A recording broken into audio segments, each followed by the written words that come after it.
Assalamualaikum warahmatullahi wabarakatuh. Eh, Nama saya Uzi Maulida Rasul. Saya memiliki NIM 210100000295 dari Fakultas Hukum Universitas Negeri Malang kelas D. Pada kesempatan kali ini, saya akan berusaha menjelaskan mengenai Pancasila sebagai dasar negara.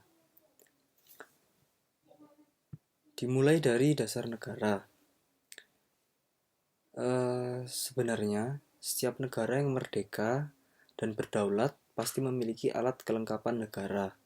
Satu di antaranya muncul konstitusi yang dijadikan sebagai dasar negara, yakni sebuah kedudukan dasar negara sebagai norma tertinggi di suatu negara. Dasar negara yang dimiliki setiap negara tentu berbeda-beda. Hal tersebut terjadi karena pengaruh nilai-nilai dan budaya dalam lingkungan sosial. Sehingga dasar negara adalah ajaran yang merupakan gagasan, pemikiran tentang kehidupan dunia, serta kehidupan bernegara, serta menjadi pedoman dasar dalam mengatur, memelihara, serta mengembangkan kehidupan suatu negara. Fungsi-fungsi dari dasar negara diharapkan membuat keadaan di setiap aspek kehidupan menjadi seimbang. Fungsi-fungsi dari dasar negara antara lain dasar sebagai dasar untuk berdirinya kedaulatan negara. Dasar negara adalah salah satu pernyataan paling mendasar bagi pedoman penyelenggaraan kehidupan bernegara. Kemudian sebagai dasar kegiatan dalam penyelenggaraan negara. Dasar negara merupakan pusat penyelenggaraan negara yang bertujuan untuk mewujudkan cita-cita pelaksanaan ketatanegaraan suatu negara. Dasar dan sumber hukum nasional, sehingga hukum yang berlaku menjadi dasar bagi semua kegiatan negara. Kemudian yang terakhir, menjadi dasar bagi hubungan antar warga. Menjadi dasar sebagai hubungan antar warga negara, yaitu dasar negara harus dijadikan dasar daripada semua aktivitas warga negara. Selain itu, setiap bangsa memiliki pandangan berbeda-beda. Adanya perbedaan tersebut, maka lahirlah konsep dasar negara atau ideologi. Setiap negara di dunia ini memiliki dasar negara yang bertujuan sebagai pandangan hidup, serta ketetapan hukum yang berlaku dalamnya. Begitupun juga dengan negara Indonesia. Dasar negara Indonesia yaitu adalah Pancasila. Pancasila ini terdiri dari 5 sila dan menjelaskan tujuan negara Indonesia berdiri. Pancasila terdiri dari 5 pedoman penting untuk rakyat Indonesia dalam menjalani kehidupan berbangsa dan bernegara. Sejak duduk di bangku sekolah, seluruh rakyat Indonesia telah diajarkan untuk memahami Pancasila, guna dapat mengamalkan tiap silanya di kehidupannya saat dewasa sebagai warga Indonesia. Betapa pentingnya Pancasila sebagai dasar negara Indonesia itulah yang mengapa sangat penting bagi kita untuk memahami apa itu filosofi, fungsi, serta tujuannya. Pancasila sendiri menjadi satu-satunya landasan paling utama bagi Indonesia untuk menjalankan kehidupan bernegara. Itulah mengapa wajib bagi kita untuk memahami makna Pancasila sebagai pandangan hidup masyarakat Indonesia. Nama Pancasila sendiri berasal dari bahasa Sanskerta yang terdiri dari 2 kata, yaitu panca yang berarti 5 dan sila yang berarti prinsip atau asas. Hal ini berarti terdapat 5 pedoman penting yang perlu dipegang teguh rakyat Indonesia dalam kehidupan berbangsa dan bernegara. Adapun 5 prinsip yang dijadikan sila dalam Pancasila tersebut ialah ketuhanan yang Maha Esa, kemanusiaan yang adil dan beradab, persatuan Indonesia, kerakyatan yang dipimpin oleh hikmat kebijaksanaan dalam permusyawaratan perwakilan, keadilan serta keadilan sosial bagi seluruh rakyat Indonesia. Makna Pancasila sebagai dasar negara adalah bahwa Pancasila digunakan sebagai dasar atau fundamen untuk mengatur pemerintah negara, ataupun sebagai dasar untuk mengatur seluruh penyelenggaraan negara. Makna-makna Pancasila sebagai dasar negara bisa diidentifikasikan sebagai kaidah negara.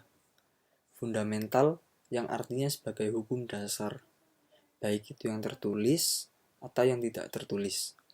Dan semua peraturan undang-undang yang berlaku dalam negara Indonesia sudah seharusnya bersumber dan ada di bawah kaidah negara yang fundamental. Jika dijabarkan satu persatu secara detail, menurut maknanya dari setiap sila, dimulai dari sila pertama. Sila pertama berbunyi ketuhanan yang Maha Esa. Sila pertama ini mengartikan bahwa kita sebagai warga negara Indonesia mempercayai dan bertakwa kepada Tuhan. Tentunya ini disesuaikan dengan agama dan kepercayaan yang dimiliki oleh masing-masing individu. Karena itu, makna Pancasila pertama ini juga berarti kita perlu saling menghormati antar umat beragama sehingga tercipta kehidupan yang rukun. Selain tersebut, untuk sila pertama juga memiliki arti lain, seperti bahwa setiap warga negara Indonesia mengaku mengenai eksistensi Tuhan yang Maha Esa, Tuhan yang satu, serta negara mengakui keberadaan agama yang berkebutuhan, mengakui keberadaan agama yang berketuhanan, dan membebaskan penduduk untuk memilih agama. Jadi, pemerintah tidak membuat peraturan khusus mengenai pemilihan atau setiap individu ketika akan memilih sebuah agama. Negara juga akan menjamin penduduk untuk beribadah sesuai agamanya masing-masing. Kemudian, kehidupan sosial berlangsung dengan terjaganya kehidupan beragama. Serta diharapkan toleransi antara pemeluk agama dengan pemeluk agama yang lain tetap terjaga.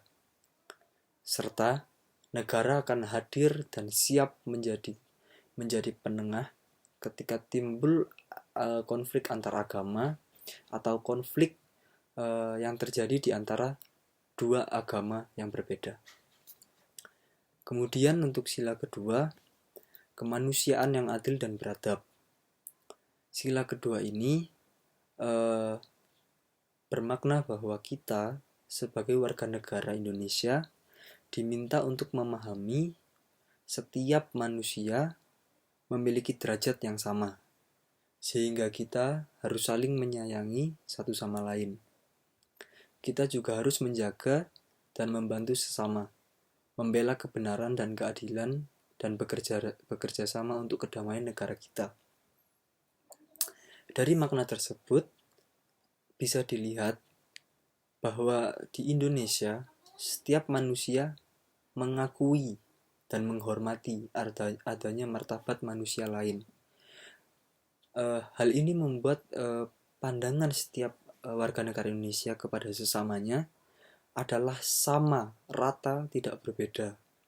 Kemudian juga memanusiakan manusia dan melihat manusia lain sebagai makhluk Tuhan.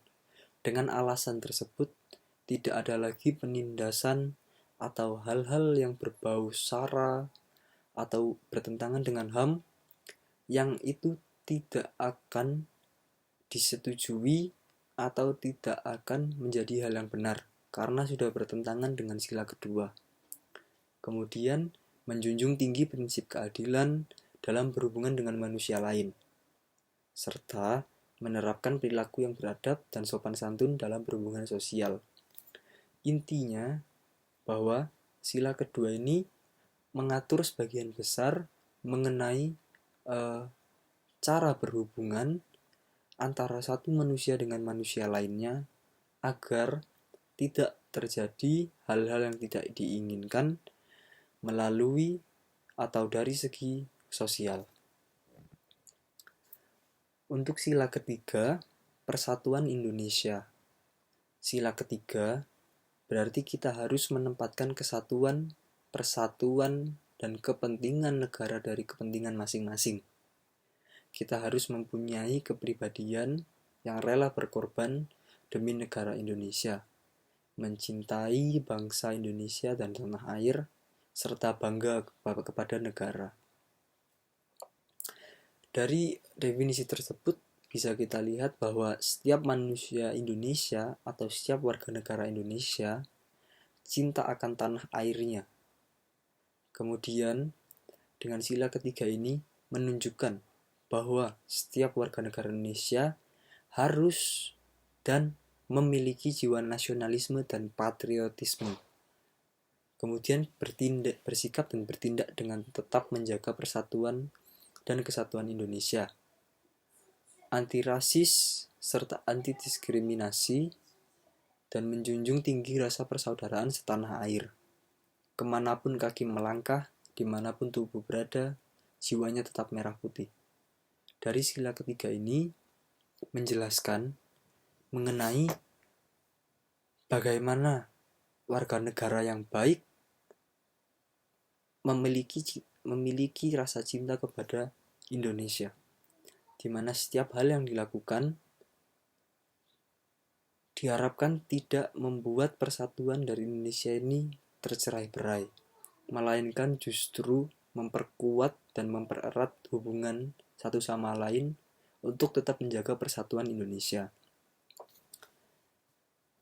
Untuk sila keempat, kerakyatan yang dipimpin oleh hikmat kebijaksanaan dalam permusyawaratan perwakilan. Sila keempat ini mengajak kita untuk tidak memaksakan kehendak pada orang lain dan mengutamakan kepentingan negara dan orang lain. Terkadang kita akan menemukan perbedaan pendapat dan cara pandang. Namun, kita harus menyelesaikannya dengan cara bermusyawarah atau berdiskusi. Dari penjelasan barusan, bisa diambil bahwa Indonesia atau negara Indonesia bersikap pro dialog, pro musyawarah, dan pro demokrasi, di mana setiap orang memiliki suaranya masing-masing dan setiap suara berhak untuk didengar.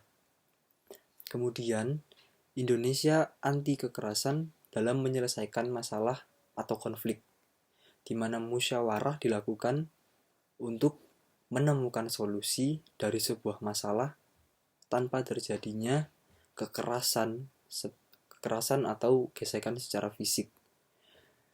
Kemudian mengambil keputusan dengan musyawarah mufakat, di mana dibahas bersama-sama untuk menemukan solusi yang benar dan diinginkan oleh sebagian besar orang. Kemudian selalu mengambil kebijaksanaan di atas persengketaan atau perbedaan pendapat. Indonesia merupakan negara yang memiliki perbedaan yang sangat banyak, di mana Indonesia memiliki beribu-ribu pulau, memiliki beratus-ratus bahasa, tingkah laku, cara setiap individu memperlakukan orang lain, cara berbicara, intonasi suara, semuanya berbeda. Hal ini sebenarnya cukup beresiko atau bahkan sangat beresiko akan terjadi gesekan. Namun, bisa kita lihat dengan adanya Pancasila ini, gesekan-gesekan tersebut sangat bisa diminimalisir karena setiap individu warga negara Indonesia paham betul bahwa perbedaan bukan sebuah masalah, melainkan sebuah keunikan yang justru bisa membuat mereka bersatu. Perbedaan adalah sebuah hal yang normal, tapi cara menyikapi perbedaan tersebut yang harus kita pahami. Kemudian sila kelima, keadilan sosial bagi seluruh rakyat Indonesia. Makna Pancasila kelima ini berarti mengembangkan perbuatan luhur dengan cara kekeluargaan dan gotong royong, selalu bersikap adil. Selain itu, kita harus seimbang antara hak dan kewajiban, dengan juga menghormati hak-hak orang lain. Sangat penting bagi kita untuk memahami fungsi Pancasila sebagai dasar negara Indonesia. Dari sila kelima ini, kita bisa melihat bahwa pemerataan kemakmuran bagi seluruh rakyat Indonesia ini diusahakan oleh setiap lapisan-lapisan pemerintahan Indonesia, serta kebijakan berorientasi pada pengurangan kesenjangan masyarakat, di mana peraturan-peraturan itu atau setiap kebijakan yang dibuat oleh pemerintah bertujuan positif kepada sosial warga negara Indonesia juga, di mana salah satunya untuk membuat untuk mengurangi perbedaan atau jarak di antara masyarakat Indonesia, redistribusi kekayaan secara adil kepada masyarakat banyak. Kemudian, negara berpihak pada mayoritas rakyat jelata yang lemah dan melindungi setiap warga negara untuk mendapat penghidupan yang layak. Di Indonesia, tidak bisa dibohongi bahwa banyak sekali fakir miskin dan juga rakyat terlantar, di mana mereka tidak memiliki tempat untuk tinggal, bahan makanan pun juga mereka sulit untuk memenuhi. Disitulah pentingnya pemerintah. Disitulah pemerintah harus menggunakan peran mereka dengan sangat baik, karena bagaimanapun walaupun orang-orang tersebut merupakan rakyat jelata atau fakir miskin atau orang yang tidak mempunyai apa-apa, namun mereka masih memiliki hak mereka sebagai warga negara Indonesia, dan mereka berhak menuntut hak mereka kepada pemerintah negara, di mana pemerintah mengatakan bahwa fakir miskin dan anak terlantar dipelihara oleh negara. Dan pemerintah sebagai pemerintahan harusnya mendengarkan apa yang masyarakatnya keluhkan dan memberikan solusi untuk menyelesaikan permasalahan yang ada. Sangat penting bagi kita untuk memahami fungsi Pancasila sebagai dasar negara Indonesia dalam kehidupan masyarakat. Pancasila memiliki fungsi penting bagi kehidupan sehari-hari warga Indonesia. Ada beragam fungsi Pancasila yang harus dipahami oleh masyarakat Indonesia. Adapun beberapa fungsi Pancasila sebagai berikut. Pancasila sebagai dasar negara Indonesia. Fungsi Pancasila yang pertama dan paling terlihat jelas adalah Pancasila sebagai dasar negara Indonesia. Sehingga Pancasila dalam hal ini digunakan sebagai dasar untuk mengatur pemerintahan Indonesia. Tidak hanya pemerintahan sebenarnya, bahkan juga kehidupan bernegara dari setiap individunya. Dengan kata lain, Pancasila digunakan sebagai dasar untuk mengatur penyelenggaraan aparatur negara yang sesuai dengan bunyi isi yang tercantum dalam pembukaan Undang-Undang Dasar 1945. Jadi, fungsi pertama ini bahwa Pancasila merupakan pedoman atau patokan dari setiap anggota pemerintahan negara Indonesia untuk mengatur negara ini. Kemudian fungsi Pancasila sebagai pandangan hidup. Kemudian yang kedua adalah Pancasila sebagai pandangan hidup bangsa Indonesia. Fungsi Pancasila yang kedua adalah sebagai pandangan hidup bangsa Indonesia. Dalam hal ini, Pancasila berperan sebagai petunjuk hidup sehari-hari yang juga merupakan satu kesatuan yang tidak akan bisa dipisah-pisah antara satu dengan yang lain. Artinya, bersatu dalam satu negara, yaitu Negara Kesatuan Republik Indonesia. Dari banyaknya masyarakat Indonesia, dari banyaknya budaya masyarakat Indonesia, dari perbedaan budaya, bahasa, eh, geografi tempat mereka tinggal, Pancasila tetap dijadikan sebagai pedoman utama dari mereka untuk hidup bernegara. Hal ini bertujuan agar setiap individu Indonesia, individu dari warga negara Indonesia memiliki satu acuan dan satu pedoman yang sama, sehingga tidak ada perbedaan di antara satu dengan yang lainnya.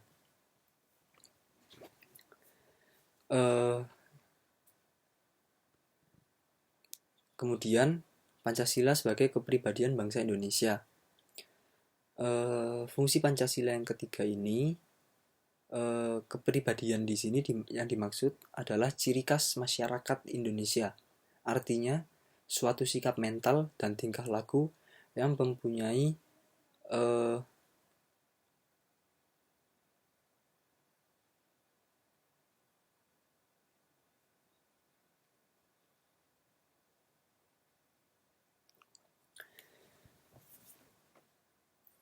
sehingga mampu dibedakan dengan bangsa lain di seluruh dunia.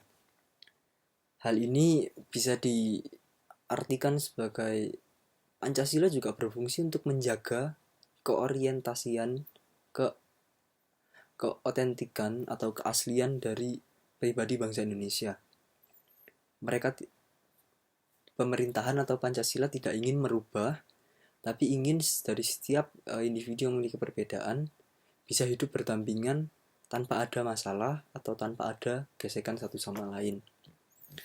Kemudian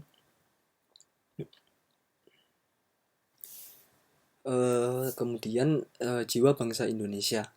Fungsi Pancasila yang keempat adalah sebagai jiwa bangsa Indonesia. Pancasila merupakan jiwa bangsa yang lahir bersamaan dengan adanya atau terbentuknya bangsa Indonesia, yaitu pada era kerajaan Sriwijaya dan Majapahit.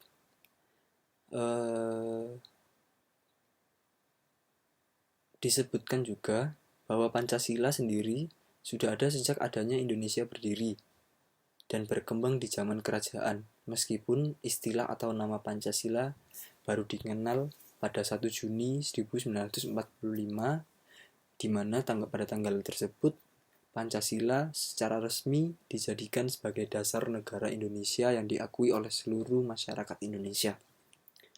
Jadi, Pancasila sebagai jiwa bangsa Indonesia bisa diartikan bahwa Pancasila ini adalah inti dari semua sistem yang berjalan di Indonesia sekarang ini. Dan inti ini sudah ada sejak atau bahkan sebelum Indonesia sendiri terbentuk. Kemudian Pancasila sebagai sumber hukum negara Indonesia. Fungsi Pancasila yang kelima ini mengartikan bahwa Pancasila merupakan sumber hukum bagi Negara Kesatuan Republik Indonesia. Sumber hukum Indonesia ini bermakna sebagai pandangan hidup, kesadaran, dan cita-cita hukum, beserta cita-cita moral yang meliputi suasana kejiwaan serta watak bangsa Indonesia. Jadi, Pancasila ini bisa diartikan sebagai sebuah pandangan garis besar lurus atau patokan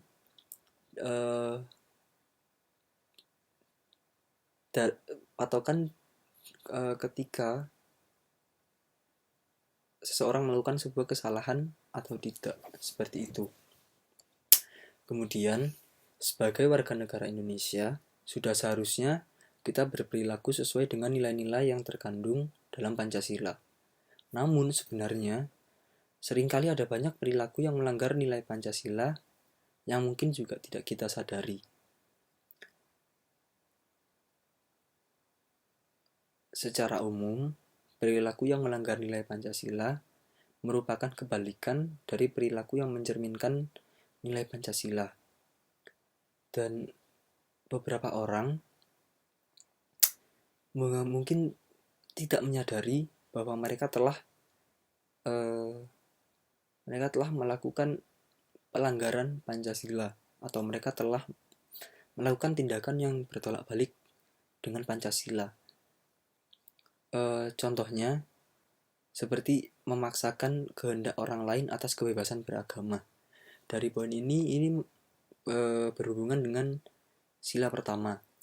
Dari sini bisa kita lihat atau seperti yang kita ketahui tadi bahwa Pancasila untuk sila yang pertama pemerintah membebaskan setiap warga negara Indonesia untuk memilih agama mereka tanpa ada paksaan.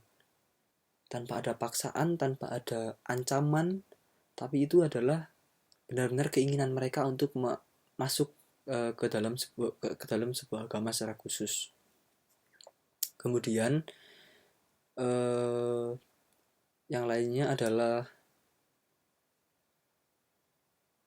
menghalangi orang lain untuk memperoleh kesamaan derajat. Mungkin di Indonesia poin ini tidak terlalu terlihat karena masyarakat Indonesia sudah paham sebenarnya mengenai setiap insannya memiliki derajat yang sama. Dan untuk dalam hal ini menghalangi orang lain untuk memperoleh kesamaan derajat ini bisa diartikan sebagai penindasan atau mengambil hak-hak atau mengambil poin-poin yang membuat seseorang itu memiliki derajat yang sama.